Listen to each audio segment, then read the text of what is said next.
ఏంటే ఈ జంబులింగం నీకు తాగి పారేసిన బ్రాంతి సీసాలా కనపడుతున్నాడా? ఫోన్ లో ఆర్డర్స్ పాస్ చేస్తున్నావు ఏమే?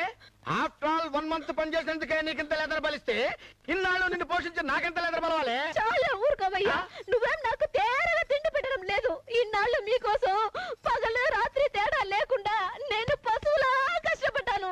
పశువులా కష్టపడ్డాను ఏంటి? నువ్వేమైనా ఆంధ్ర రాష్ట్రాన్ని స్వర్ణాంధ్రప్రదేశ్ లా తీర్చిదిద్దానని ఫీల్ అవుతున్నావా?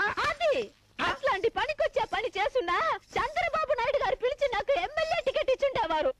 నీలాంటి పనికి మాలిన వాడి కోసం నా రెక్కలు ముక్కలు చేసుకుని నీకు వండి పెట్టాను, నీ కాళ్ళు పట్టాను. నువ్వు మందు తాగితే దాంట్లో జోడాలు పోసాను. అంత ఎందుకయ్యా? నువ్వు సిగరెట్ పొగ నా ముఖం మీద వదిలితే అది కూడా నేను సెంటులో పీల్చాను. చెప్పు